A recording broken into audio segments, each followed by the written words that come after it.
Le mine e le munizioni inesplose, un pericolo che minaccia l'infanzia lungo i fronti dell'Ucraina. Il cardinale di Sarajevo, Vinko Pulic, analizza le ragioni della mancata resurrezione della società bosniaca. Oggi tutti i cristiani festeggiano la Pasqua, le tradizioni delle comunità ortodosse serba e greca di Trieste. A Bari si concentra una forte comunità di fedeli ortodossi russi devoti a San Nicola.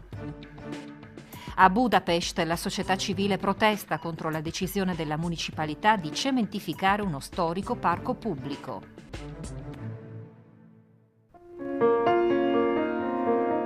Podgoronie, una manciata di case poco fuori Dnipro, sull'autostrada che un tempo portava a Donetsk e che ora va a sbattere contro i checkpoint dei separatisti filorussi. La guerra è un paio d'ore di macchina, così vicina e così lontana che i suoi echi si riverberano nei racconti dei reduci, nei posti di blocco, nei cartelloni che invitano i giovani ad arruolarsi. E infatti sono in molti ancora oggi a partire da queste casette col tetto di Eternit per un fronte che quasi nessuno racconta più. Fino a non molto tempo fa, qui si è temuto davvero che i carri armati delle cosiddette repubbliche di Donetsk e Lugansk arrivassero a marciare per le strade cittadine e che la bandiera ucraina venisse ammainata. Ora che il rischio non sembra più imminente, sono altri i pericoli che la guerra ha portato nelle vite lente di provincia, dove i bambini giocano per strada e i vecchi coltivano i campi. Natalia Machuca è membro dell'organizzazione MAC e segue i volontari del programma Vchasna.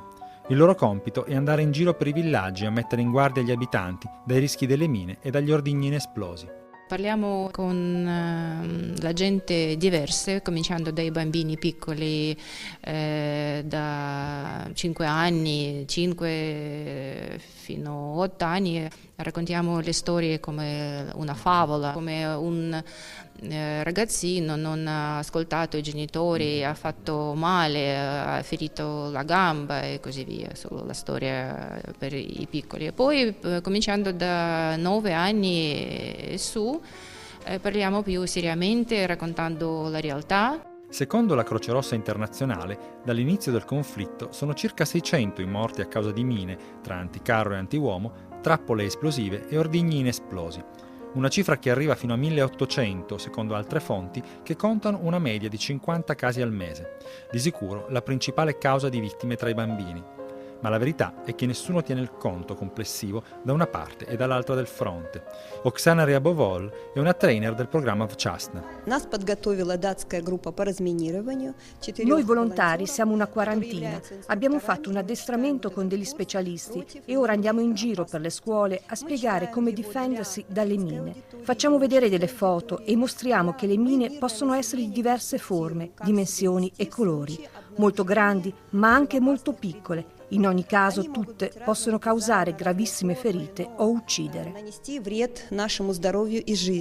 Un problema che non riguarda solo le zone in cui si è combattuto e in cui si trovano i campi minati di cui nessuno conosce l'estensione, ma che, con 1,5 milioni di rifugiati interni in tutta l'Ucraina, riguarda chi fa ritorno a casa, chi va a trovare un parente o un amico nelle aree del conflitto e persino chi ha un familiare che ha combattuto. Sono già decine infatti i casi di ordigni portati come ricordo dal fronte che esplodono in casa. Abbiamo cominciato a fare le nostre lezioni anche qui, lontano dalla prima linea. Esplosivi e munizioni pericolose capitano facilmente anche in territori dove non si è combattuto. Sono civili o militari stessi a portare gli ordigni fuori dalla zona di guerra. Spesso succede che li prendano come souvenir, anche per i figli, oppure che pensino di usarli come armi di difesa in caso di pericolo. Può succedere di trovarli dovunque, persino per strada o alla fermata dell'autobus. Per questo dobbiamo spiegarlo alla gente. Il governo ucraino non ha ancora un piano per bonificare le aree di guerra e comunque vada ci vorranno anni, mentre nel frattempo le armi continuano a sparare.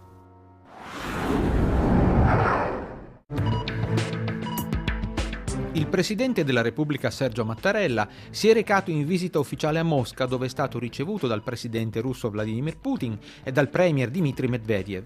Nell'agenda dei colloqui la Siria, la Libia, i rapporti tra la Russia e l'Unione Europea e le sanzioni economiche.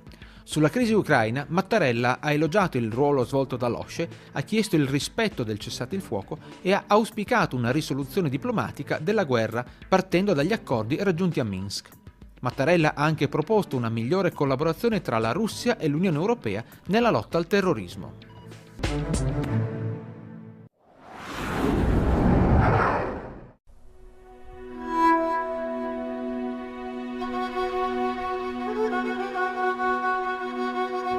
Per molti cattolici la Bosnia-Erzegovina è sinonimo di Medjugorje, la località vicino a Mostar, sede di apparizioni mariane dal 1981, secondo un gruppo di veggenti allora bambini, ma non secondo il Vaticano, che dopo le indagini svolte da un'apposita commissione d'inchiesta ha recentemente inviato sul posto l'arcivescovo polacco Henryk Franciszek Hosser con compiti pastorali. Severo nei confronti del fenomeno delle apparizioni si è dimostrato Papa Francesco, ricordando ai fedeli che la Madonna non è un postino che consegni le lettere a giorni alterni. La sua visita a Sarajevo nel 2015 ha avuto enorme eco in Bosnia-Erzegovina, contribuendo a spostare l'attenzione da Medjugorje alla più generale situazione dei cattolici nel paese, una minoranza che da secoli convive con i musulmani e con i cristiani ortodossi, la cui presenza però negli ultimi 20 anni è diminuita drasticamente, come ricorda l'arcivescovo di Sarajevo Vinko Pulic. Prima della guerra in Bosnia e Herzegovina era quasi 820.000 cattolici, quasi approssimativo, ma in questo momento meno da 450.000. La diminuzione del numero dei cattolici riguarda non solo l'arcidiocesi di Sarajevo, che oggi conta meno di 200.000 fedeli. In alcune zone del paese la situazione è molto peggiore, come nella diocesi di Banja Luka e in generale in Repubblica Srpska, l'entità del paese a maggioranza serbo-bosniaca, dove la presenza cattolica è quasi scomparsa.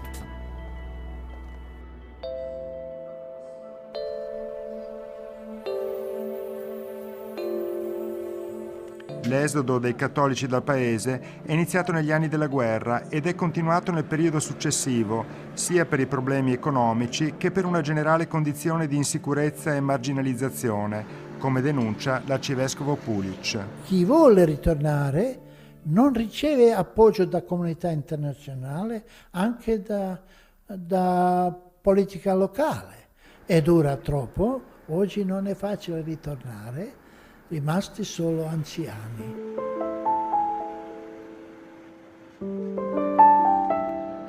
Vinko Pulic è stato consacrato arcivescovo da Papa Giovanni Paolo II nel 1991, prima della guerra, che per 4 anni ha opposto i sostenitori di una Bosnia unita ai fautori di una divisione del paese.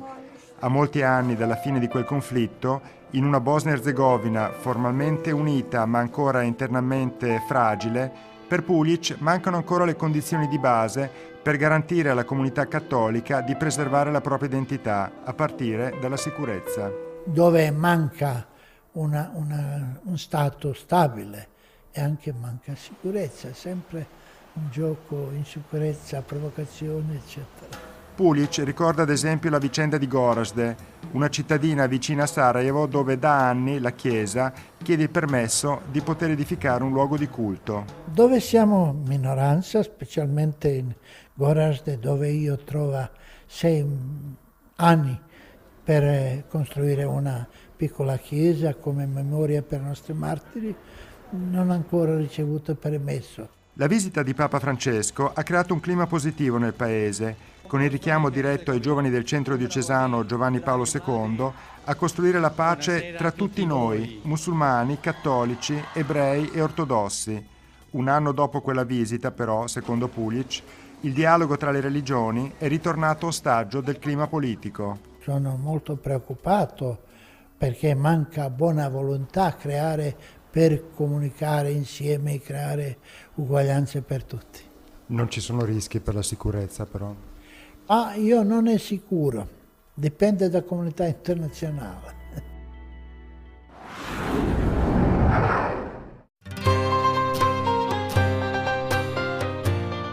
Oggi la Pasqua è celebrata da tutte le confessioni cristiane. I calendari ecclesiastici cattolici e protestanti e quello ortodosso coincidono. Per tutti i cristiani la Pasqua cade la domenica successiva alla prima luna piena di primavera, cioè dopo il 21 marzo, prima del successivo plenilunio. La regola fu stabilita dal Concilio di Nicea nel 325. Le differenze di date sono dovute al fatto che cattolici e protestanti usano il calendario gregoriano, gli ortodossi e alcune chiese cattoliche orientali invece il calendario giuliano.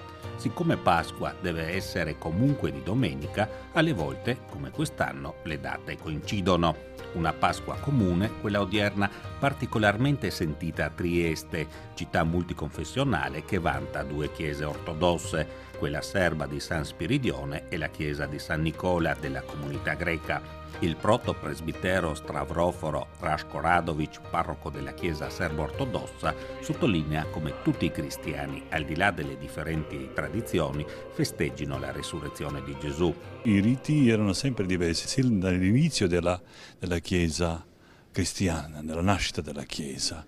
Sono differenze naturalmente anche tra gli ortodossi nei riti, ma nell'insegnamento non esiste nessuna differenza tra gli ortodossi, tra i cattolici esistono poche differenze. Quali sono le caratteristiche della Pasqua ortodossa serba? Cosa vi differenzia ad esempio dai vostri confratelli russi o greci? Ci sono tradizioni nazionali ereditate dai tempi, perché il cristianesimo non distrugge ma da un'altra forma cristianizza tutto, quindi differenze ci sono poche. Delle tradizioni dipende molto come hanno vissuto, incontrato, sperimentato il cristianesimo durante i secoli. L'archimandrita Gregorios Miliaris è la guida spirituale della comunità greco-ortodossa. I più importanti giorni delle celebrazioni sono il giovedì santo, che abbiamo la rappresentazione del crocifisso del nostro Signore, il venerdì santo la mattina che abbiamo la deposizione e la sepoltura del corpo di Cristo, venerdì santo anche la sera che facciamo una processione fuori dalla chiesa sulle strade della nostra città come la Via Crucis, e poi sabato mattina è una divina liturgia molto solenne che si proclama il sacerdote la discesa del Signore agli inferi nella mezzanotte del sabato santo. Abbiamo l'annunciazione della resurrezione del nostro Signore e poi la divina liturgia dopo la mezzanotte solenne pasquale. La vostra nazione, la Grecia, sta vivendo una lunghissima passione. Anche noi greci che abitiamo, che viviamo fuori dalla nostra patria, soffriamo anche noi con il popolo greco. I nostri pensieri e le nostre preghiere sono sempre vicini ai nostri concittadini. Speriamo che Dio, volendo, questa crisi passerà presto.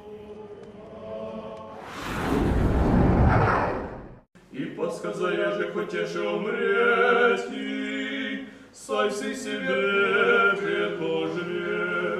La Puglia, un crocevia di etnie, di culture e religioni, ma è soprattutto il culto ortodosso a giocare un ruolo di seconda fede con le tante comunità che convivono sul territorio, greci, serbi, romeni, albanesi, ma è con i russi che Bargrad vanta il legame più antico e sacro sin dal Medioevo, tanto da essere definita la città più russa d'Europa. Per San Nicola, la sua basilica, e in tempi più recenti per la Chiesa russa, anche lei intitolata al Santo di Mira, è dedicata al rito ortodosso. Per il suo rettore, padre Andrei Boistov, una Pasqua, quella di oggi, che avvicina ancora di più cattolici e ortodossi. Ogni 4 anni, sì, celebrando insieme con i cattolici, dico che è sempre un motivo di maggior gioia, che questo giorno preghiamo insieme con i nostri fratelli cattolici. Dagli anni 60 in poi la città decise che il culto ortodosso venisse officiato nella cripta della Basilica di San Nicola, dove sono custodite le ossa del santo. Con la caduta della cortina di ferro e i pellegrini russi sempre più numerosi, il comune volle restituire la chiesa, edificata nel 1913 per volontà del principe Zelakov, al patriarcato di Mosca. Un passaggio storico siglato dall'incontro a Bari tra i presidenti Medvedev e Napolitano. Che Bari sia da sempre importante nel processo ecumenico e con la Chiesa d'Oriente lo testimonia la vicinanza di Kirill I alla città Porta d'Oriente, dove è stato diverse volte prima di diventare patriarca di tutte le Russie. Sua Santità, patriarca russo Kirill, è stato qui molte volte a Bari, l'ultima volta nel 2006 quando lui a Bari ha presentato una nuova concezione della Chiesa sociale della Chiesa ortodossa russa. Lui ha molto a cuore tutta l'Italia, maggiormente in modo speciale queste città, come tutti i fedeli russi, perché qui questa città custodisce per noi un gioiello immenso, le reliquie di San Nicola, uno dei santi più venerati. Dopo la Pasqua, nel primo fine settimana di maggio, Bari festeggerà il suo patrono. San Nicola sarà il 930° anniversario della partenza delle sue reliquie dalla città di Mira. Una celebrazione che per i russi arriverà esattamente 13 giorni dopo, secondo il calendario giuliano, protettore dei poveri, di chi soffre ingiustamente e dei viaggiatori, quelli che arrivano dalla Russia, ma anche dall'Ucraina, dalla Siberia, dalla Bielorussia, dalla Georgia. Tutti si ritroveranno qui, di nuovo, a pregare insieme.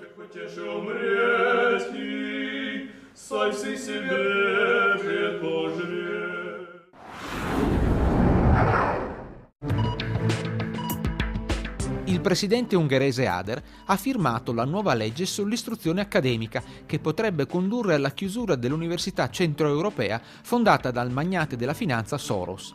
Nei giorni scorsi a Budapest si sono susseguite manifestazioni di piazza contro la legge a cui hanno partecipato migliaia di giovani. I manifestanti hanno criticato la politica nazionalista del premier Orban, reclamando un futuro europeo per l'Ungheria.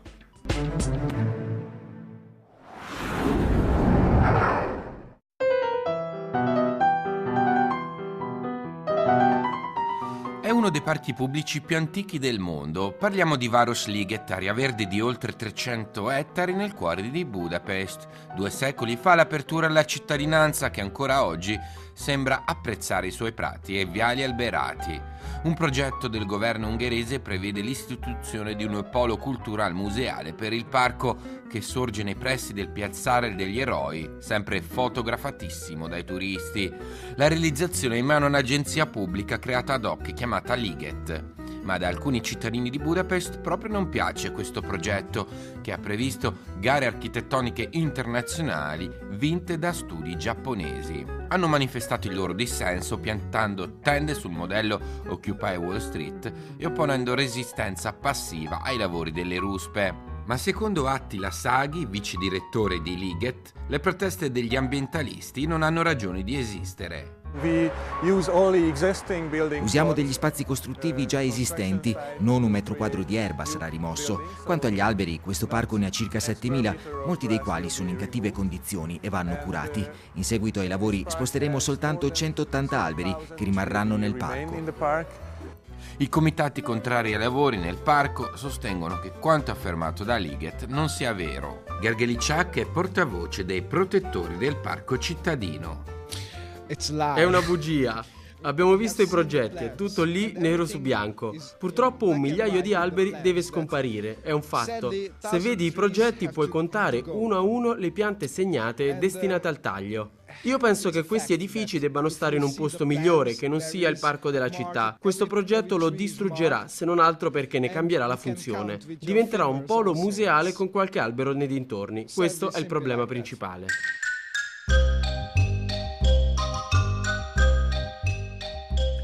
Il costo totale dell'opera, secondo la società costruttrice, ammonta a 650 milioni. L'idea è di realizzare 4 edifici che diventeranno musei, delle belle arti, dei trasporti, etnoagricolo e teatrale. Sarebbe confermato lo zoo e si creerebbe un circo permanente. Per l'agenzia che si occupa della riqualificazione del parco, si tratta di un'occasione importante per aumentare l'attrattività turistica della città. Ci aspettiamo più di 5 milioni di visitatori all'anno, già adesso ne arrivano 4, l'altro 1,5 milioni verrà dopo la costruzione dei nuovi edifici. Una parte di questi nuovi visitatori previsti verrà dall'estero. Il termine dei lavori è fissato nel 2020. Tra 3 anni dunque potrebbe esserci un nuovo grande polo museale che secondo i piani avrà un biglietto d'ingresso unico. Difficile che le proteste dei comitati cambieranno qualcosa, perché secondo la legislazione ungherese non è nemmeno possibile chiedere un referendum sulla materia.